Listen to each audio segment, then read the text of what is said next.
So next topic हम लोग start करेंगे convergence and divergence of improper integrals.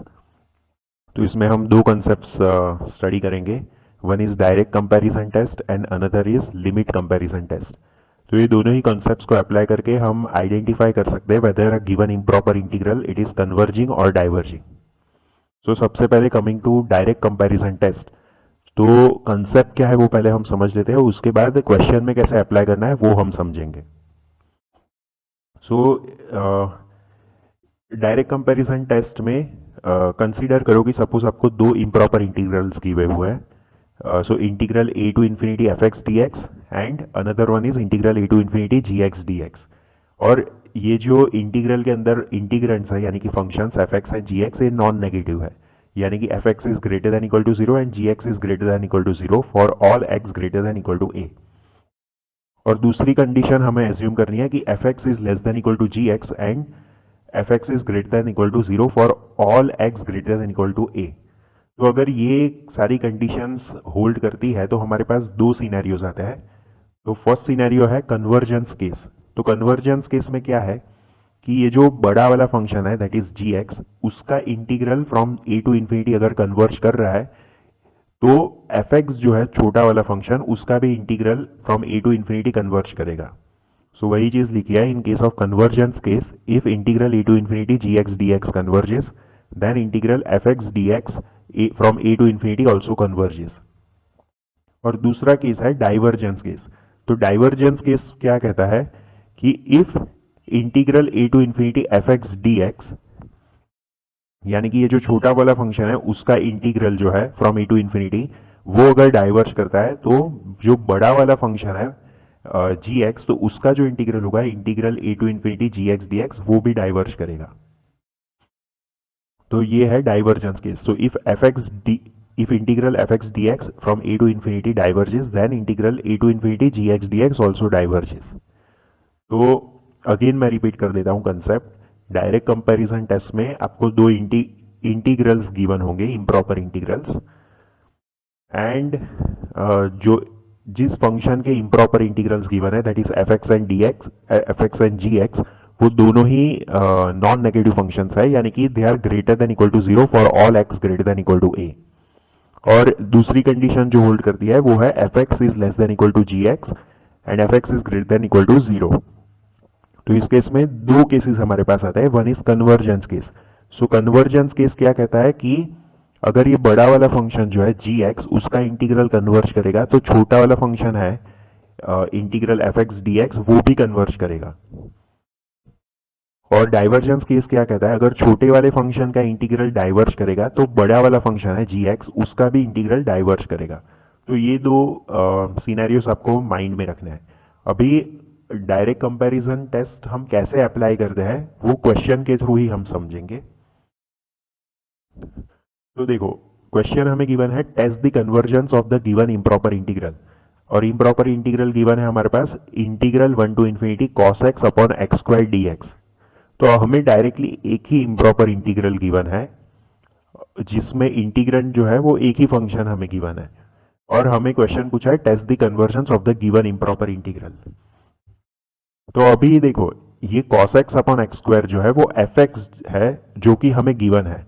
अभी हम कंसेप्ट में अगर जाए तो अगर हमें कंसेप्ट अप्लाई करना है डायरेक्ट कंपैरिजन टेस्ट का तो हमें एक दूसरा फंक्शन जी एक्स अज्यूम करना पड़ेगा, तो जिसका जो इम्प्रॉपर इंटीग्रल हम इवेल्युएट करेंगे तो उसके अकॉर्डिंग हम डायरेक्ट कंपैरिजन टेस्ट अप्लाई कर सकते हैं। हमें तो सिर्फ integral a to infinity f x d x given है, तो वो उस अकेले फंक्शन से हम ये जो कंसेप्ट है डीसीटी का डायरेक्ट कंपैरिजन टेस्ट वो अप्लाई नहीं कर पाएंगे। तो हमें एक दूसरा फंक्शन एज्यूम करना होगा considering this function cos x upon x square. अभी देखो एक चीज हम एज्यूम कर सकते हैं, हम ऑब्जर्व कर सकते हैं कि न्यूमरेटर में हमें गिवन है cos x। अब cos x की वैल्यू 1 से कभी भी बड़ी नहीं होगी। cos x की वैल्यू की जो रेंज होती है दैट इज फ्रॉम -1 टू +1। तो ये न्यूमरेटर जो है ये 1 से तो कभी भी बड़ा होगा ही नहीं, और डिनोमिनेटर में हमारे पास एक्स स्क्वायर है। तो अगर जी एक्स हम 1 अपॉन एक्स स्क्वायर एज्यूम कर देते हैं तो देखो एफ एक्स जो है वो तो है cos x upon x square और जी एक्स हमने एज्यूम किया 1 अपॉन एक्स स्क्वायर। अब आप ध्यान से ऑब्जर्व करोगे तो एफ एक्स जो है वो जी एक्स से कभी बड़ा हो ही नहीं सकता, वो हमेशा less than equal to g x होगा। उसका रीजन है, देखो डिनोमिनेटर में तो एक्स स्क्वायर है हमारे पास एफ एक्स में और जी एक्स में, तो वो तो सेम है। और न्यूमरेटर को कंपेयर करें तो जी एक्स का न्यूमरेटर 1 है और एफ एक्स का न्यूमरेटर कॉस एक्स है, जो कि 1 से कभी भी बड़ा नहीं होगा, वो -1 to 1 में होगा। So that means F x जो है वो जी एक्स से हमेशा लेस देन इक्वल टू होगा। तो वही चीज लिखे है, since cos x is less than equal to 1 for all x, so we have fx which is cos x upon x square less than equal to 1 upon x square which is gx for all x greater than equal to 1. So हमारे पास finally condition आ गई fx is less than equal to gx for all x greater than equal to 1. अब next हम क्या करेंगे, ये जो gx हमने assume किया है उसका improper integral from 1 to infinity evaluate करेंगे। तो हम देखेंगे कि वेदर वो इम्प्रॉपर इंटीग्रल कन्वर्ज कर रहा है या डाइवर्ज कर रहा है। तो integral 1 to infinity g x d x क्या होगा, integral 1 to infinity 1 upon x square d x, क्योंकि जी एक्स हमने अज्यूम किया है 1 अपॉन एक्स स्क्वायर। अब 1 अपॉन एक्स स्क्वायर का इंटीग्रेशन क्या होता है, -1 अपॉन एक्स। तो उसको इंटीग्रेशन अप्लाई करने से पहले सबसे पहले हम अपर लिमिट जो हमें इन्फिनिटी गिवन है उसकी जगह पर टी लिखेंगे और बाहर हम limit t tending to infinity लिख देंगे।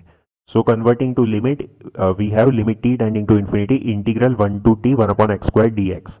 Now हम इंटीग्रेट करेंगे, so integral 1 upon x square dx क्या होता है, -1 upon x, क्योंकि x square 1 upon x square को क्या लिख सकते हो, x to the power -2 और उसका इंटीग्रेशन होगा x to the power -2 plus 1 upon -2 plus 1, तो that will be -1 upon x। अब हम -1 upon x हमारे पास जो इंटीग्रेशन का इवेल्यूशन हुआ उस पर लोअर लिमिट और अपर लिमिट अप्लाई करेंगे। सो lower limit is 1 and upper limit is t।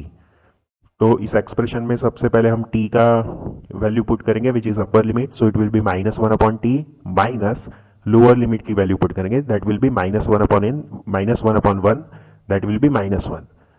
So it finally ये माइनस माइनस प्लस हो जाएगा, सो हमारे पास एक्सप्रेशन होगा 1 - 1 अपॉन t। नाउ हम अगर लिमिट अप्लाई करें, limit t tending to infinity, so ये 1 अपॉन t जो है that will be 1 upon infinity which will be 0। So finally हमारे पास 1 वैल्यू आ गई। सो सिंस हमारे पास फाइनाइट वैल्यू आई है, इनफाइनाइट या अनडिफाइंड वैल्यू नहीं आई है लिमिट की, इसलिए सिंस हमारे पास फाइनाइट वैल्यू आई है इसलिए integral 1 to infinity g x d x converge कर रहा है। और डायरेक्ट कंपैरिजन टेस्ट का जो फर्स्ट केस हमने पढ़ा था कन्वर्जेंस केस, यानी कि जो बड़ा वाला फंक्शन है जी एक्स उसका इम्प्रॉपर इंटीग्रल अगर कन्वर्ज कर रहा है तो छोटा वाला फंक्शन जो होता है एफ एक्स उसका भी इंटीग्रल जो होगा integral 1 to infinity f x d x वो भी कन्वर्ज करेगा। So the comparison function g x has a convergent improper integral, यानी कि जी एक्स का इम्प्रॉपर इंटीग्रल कन्वर्ज कर रहा है, therefore by direct comparison test integral 1 upon integral from 1 to infinity cos x upon x square dx also converges.